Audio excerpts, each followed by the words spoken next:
Hello दोस्तों, नमस्कार। आज हम भारत की आकार और स्थिति की बात करेंगे और यहाँ याद रखने या योग्य कुछ बातें जो है हम पहले देख लेते हैं। क्या कह रहा है कि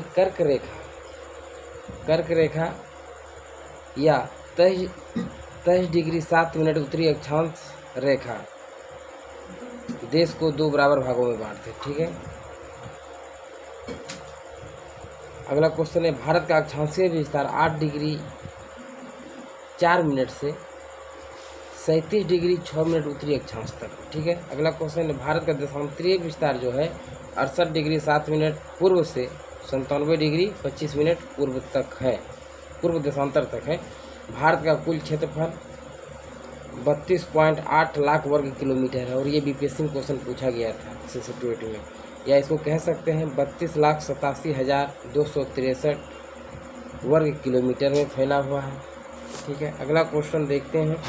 पांचवा क्वेश्चन क्या कह रहा है, क्षेत्रफल की दृष्टि से भारत विश्व का 7वां सबसे बड़ा देश है। ठीक है, सबसे बड़ा कौन है तो रूस है, दूसरा क्या है कनाडा है।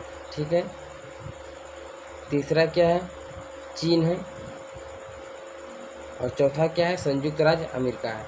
तो इस तरह से भारत की स्थिति क्या है दोस्तों, 7वां है। अगला क्वेश्चन है, भारत में 29 राज्य नहीं, अब जो हो गया दोस्तों, जब केंद्र शासित प्रदेश एक उधर जम्मू कश्मीर और लद्दाख बना तब क्या हो गया, 28 राज्य हो गए और 8 केंद्र शासित प्रदेश हो गए।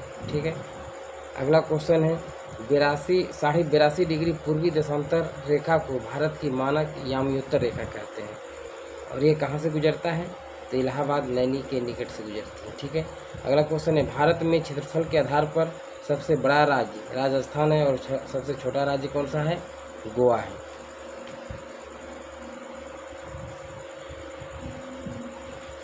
अगला क्वेश्चन है कि भारत की उत्तर कश्मीर से दक्षिण कन्याकुमारी तक की लंबाई क्या है, 3214 किलोमीटर है। यानी कि उत्तर से दक्षिण की लंबाई कितना है दोस्तों, 3214 किलोमीटर है और पूरब से पश्चिम की लंबाई की बात करते हैं तो 2933 किलोमीटर है, जो कहाँ से स्टार्ट होता है, पश्चिम गुजरात से लेकर पूरब अरुणाचल प्रदेश तक होता है। ठीक है, अगला क्वेश्चन है, कर्क रेखा गुजरात, राजस्थान, मध्य प्रदेश, छत्तीसगढ़, झारखंड, पश्चिम बंगाल, त्रिपुरा और मिजोरम राज्य से होकर क्या होती है, गुजरती है। बहुत इंपॉर्टेंट है। इसका एक ट्रिक भी है कि मित्र पर गमछा झाड़, यहाँ से भी आप ये 7 राज्य को मतलब देख सकते हैं।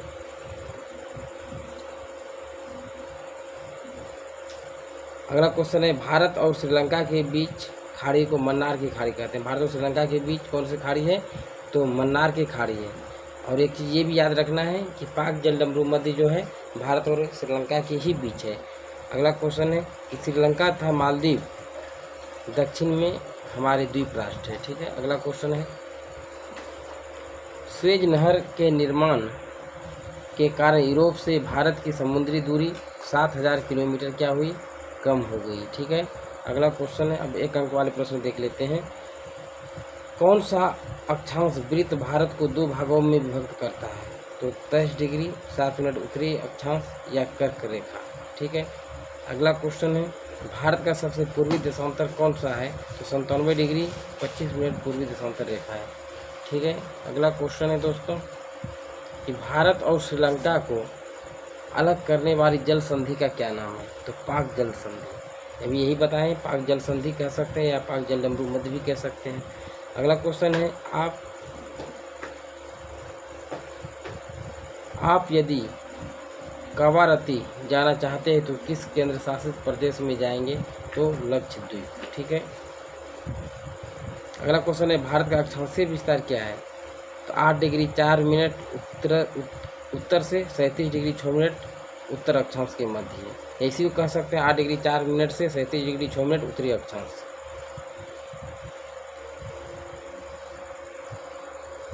अगला क्वेश्चन है, भारत के स्थल भाग का कुल क्षेत्रफल कितना है तो 32.8 लाख वर्ग किलोमीटर है। भारत के स्थल भाग का कुल क्षेत्रफल कितना है तो 32.8 लाख वर्ग किलोमीटर है। क्षेत्रफल की दृष्टि से भारत का विश्व में क्या स्थान है तो 7वां है। अभी थोड़ी देर पहले भी देखे थे। भारत की मानक यामियोत्तर रेखा कौन सी है? तो 82.5 डिग्री पूर्वी देशांतर रेखा को कहते हैं। ठीक है, अगला क्वेश्चन है, विश्व के भौगोलिक क्षेत्रफल का कुल कितने प्रतिशत भाग के पास भारत के पास है? यानी विश्व के भौगोलिक क्षेत्रफल का कुल कितने प्रतिशत भारत के पास है? तो 2.4% है। भारत की स्थल सीमा रेखा कितनी है? तो 15,200 किलोमीटर है। अगला क्वेश्चन है, अरब सागर में स्थित द्वीप समूहों को किस नाम से जाना जाता है? तो लक्षद्वीप समूह के नाम से। ठीक है, अगला क्वेश्चन है, बंगाल की खाड़ी में कौन से द्वीप समूह स्थित है? बंगाल की खाड़ी में कौन से द्वीप समूह स्थित है? तो अंडमान और निकोबार द्वीप समूह है। ठीक है, अगला क्वेश्चन है, भारत की यामियोत्तर देशांतर रेखा किस स्थान से होकर गुजरती है? तो उत्तर प्रदेश में मिर्ज़ापुर से होकर गुजरती है। अगला क्वेश्चन है, वही यामियोत्तर रेखा की बात करते हैं तो 82.5 डिग्री जो था। बांग्लादेश की सीमा से जुड़े किन्हीं 2 राज्यों के नाम लिखे। तो बांग्लादेश के सीमा से कौन कौन जुड़े हैं? ये 2 राज्य, पश्चिम बंगाल, सिक्किम, असम, मेघालय और त्रिपुरा। ठीक है,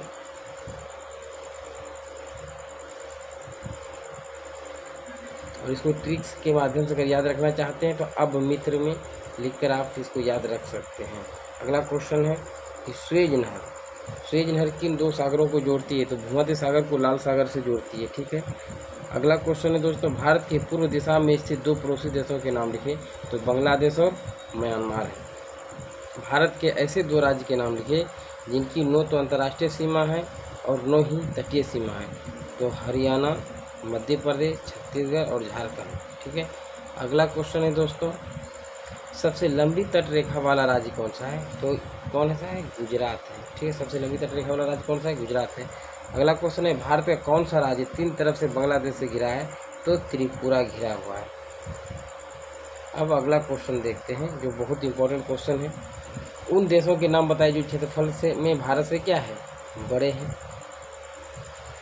पहला हो गया रूस, दूसरा हो गया कनाडा, तीसरा हो गया संयुक्त राज्य अमेरिका, चौथा हो गया चीन, पांचवा हो गया ब्राज़ील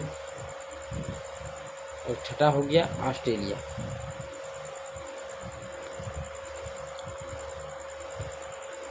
अगला क्वेश्चन है, भारत के किन किन राज्यों से कर्क रेखा गुजरती है?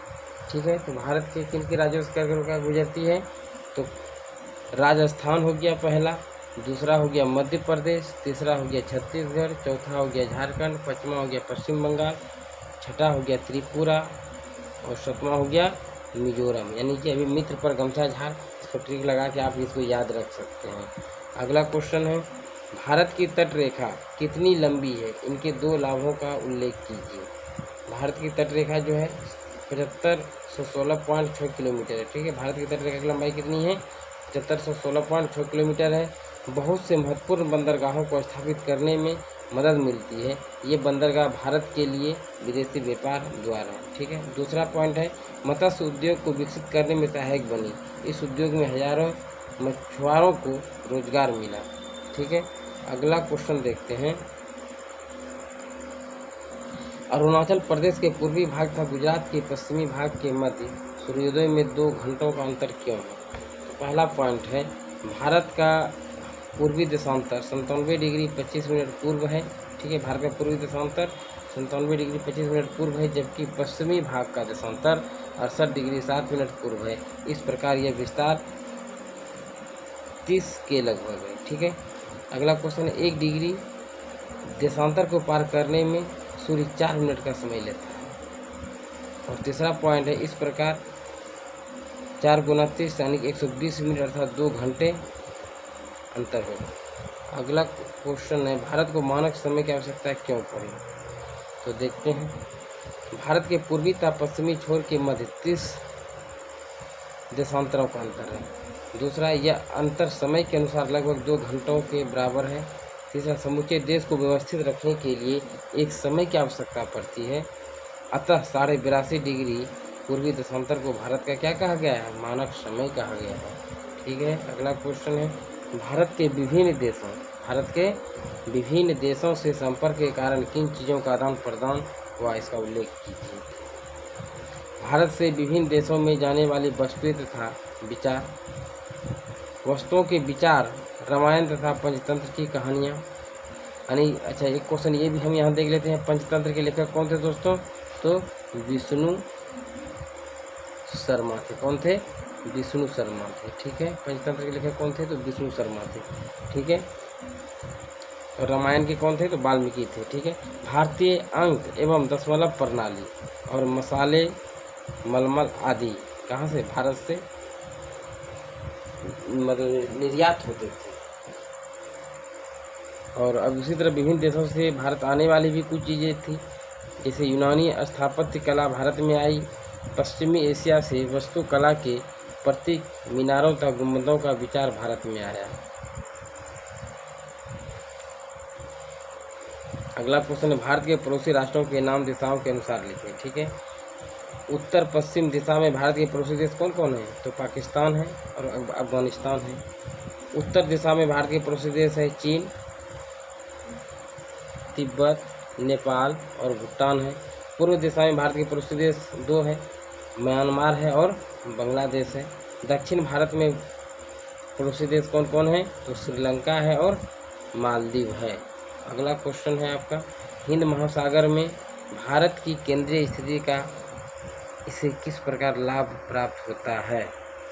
तो पहला पॉइंट है, हिंद महासागर में कोई भी देश ऐसा नहीं है जिसकी तटरेखा इतनी लंबी नहीं है। दूसरा, समुद्री मार्ग से यूरोप, पश्चिम एशिया, पूर्वी एशिया और अफ्रीका के राष्ट्र व्यापार करने के लिए भारत से होकर गुजरते हैं, जिसका लाभ भारत को होता है। ठीक है, अगला पॉइंट है, इन सभी लाभों से भारत से जुड़ा होने के कारण भारत के नाम पर ही महासागर का नाम हिंद महासागर पड़ा। तो ये क्वेश्चन भी कई बार पूछा गया है कि हिंद महासागर का नाम कैसे पड़ा? तो इन सभी लाभों से भारत से जुड़ा होने के कारण भारत के नाम पर ही क्या पड़ा? हिंद महासागर का नाम पड़ा। अब MCQ के रूप में देखते हैं, जो बहुत इंपॉर्टेंट है परीक्षा के दृष्टिकोण से। कर्क रेखा किस राज्य से नहीं गुजरती है? तो कर्क रेखा किस राज्य से नहीं गुजरती है? तो कर्क रेखा पहले कितने राज्य से गुजर रही थी? यानी कि मित्र पर गमछा झाड़ा आप वहाँ लगा सकते हैं। मिजोरम से भी गुजर रहा था, त्रिपुरा से भी गुजर रहा था, पश्चिम बंगाल से गुजर रहा था, गुजरात से गुजर रहा था, तो कहाँ से? छत्तीसगढ़ से भी गुजर रहा था और राजस्थान से भी गुजर रहा था। तो कहाँ से नहीं गुजर रहा था दोस्तों? तो उड़ीसा से नहीं गुजर रहा था। ठीक है, उड़ीसा से नहीं गुजर रहा था। अगला क्वेश्चन है, भारत का सबसे पूर्वी देशांतर कौन सा है? तो भारत का सबसे पूर्वी देशांतर रेखा कौन सा है? तो 97 डिग्री 25 मिनट पूर्वी देशांतर रेखा है। ठीक है, अगला क्वेश्चन है, उत्तरांचल, उत्तर प्रदेश, बिहार, पश्चिम बंगाल और सिक्किम की सीमाएं किस देश को छूती है? ठीक है, क्या कह रहा है कि उत्तरांचल, उत्तर प्रदेश, बिहार, पश्चिम बंगाल और सिक्किम की सीमाएं किस देश को छूती है? तो नेपाल को छूती है। ठीक है, अगला क्वेश्चन है कि ग्रीष्मावकाश में आप यदि कवरत्ती जाना चाहते हैं तो किस केंद्र शासित क्षेत्र से जाएंगे? तो लक्षद्वीप। पहले भी क्वेश्चन का चर्चा हुआ था। ठीक है, अगला क्वेश्चन है दोस्तों, मेरे मित्र एक ऐसे देश के निवासी है जिस देश की सीमा भारत के साथ नहीं लगती है, आप बताए हुए कौन सा देश है? तो ताजिकिस्तान जो है भारत के साथ नहीं लगता है। बांग्लादेश तो लगता है दोस्तों, ये कहाँ लगता है? पूर्व की तरफ लगता है। नेपाल भी लगता है। ठीक है, और भूटान भी लगता है। और भूटान की राजधानी कहाँ है? ये भी याद रखें, थिम्पू है। भूटान की राजधानी कहाँ है? थिम्पू। नेपाल की राजधानी काठमांडू। अब बांग्लादेश की राजधानी कहाँ है? ढाका है। फिर अगला क्वेश्चन है कि भारत देश किस गोलार्ध में स्थित है? तो भारत देश उत्तरी गोलार्ध में स्थित है। भारत देश किस गोलार्ध में स्थित है? तो उत्तरी गोलार्ध में स्थित है। अगला क्वेश्चन है, भारत के मानक समय कितनी डिग्री को माना गया है? तो 82.5 डिग्री पश्चिम को माना गया है। ठीक है, अगला क्वेश्चन है, भारतीय भूभाग का कुल क्षेत्रफल लगभग कितना है? तो 32.8 लाख वर्ग किलोमीटर है। और हम जितना भी क्वेश्चन देख रहे हैं तो NCERT का लिया हुआ क्वेश्चन है टोटल। अगला क्वेश्चन है, कौन सा देश क्षेत्रफल में भारत से बड़ा नहीं है? तो श्रीलंका क्या है? भारत से बड़ा नहीं है क्षेत्रफल की दृष्टि से। रूस तो सबसे बड़ा है दोस्तों। रूस क्या है? क्षेत्रफल की दृष्टि से सबसे बड़ा देश है रूस, ये याद रखना है, ठीक है। अच्छा, एक चीज़ ये भी याद रखना कि ब्राज़ील जो है कावा उत्पादक का सबसे बड़ा देश है। कावा उत्पादक का सबसे बड़ा देश ब्राज़ील है, ठीक है। अगला क्वेश्चन है, कर्क रेखा किस राज्य से गुजरती है? तो झारखंड से गुजरती है। कर्क रेखा किस राज्य से गुजरती है? तो झारखंड से गुजरती है। भारत का क्षेत्रफल विश्व के कुल भौगोलिक क्षेत्रफल का कितना प्रतिशत है? तो 2.4% है। ये पहले भी क्वेश्चन हो चुका है। भारतीय मानक समय GMT या यूनिवर्सल टाइम से कितने पर आगे या पीछे है? तो 5 घंटे 30 मिनट आगे है, ठीक है। 5 घंटा 30 मिनट आगे है। अगला क्वेश्चन है, भारत में सबसे लंबी तटरेखा वाला राज्य कौन था? गुजरात था। भारत का सबसे लंबी तटरेखा वाला राज्य कौन सा था? तो गुजरात था।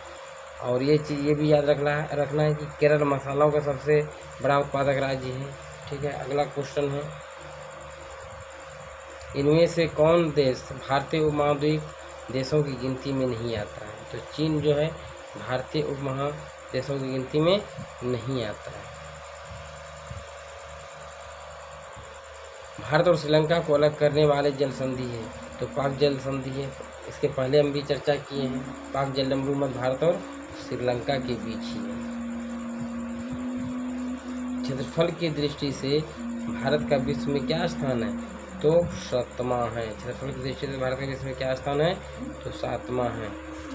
तो आज के सेशन में इतना ही दोस्तों। जय हिंद।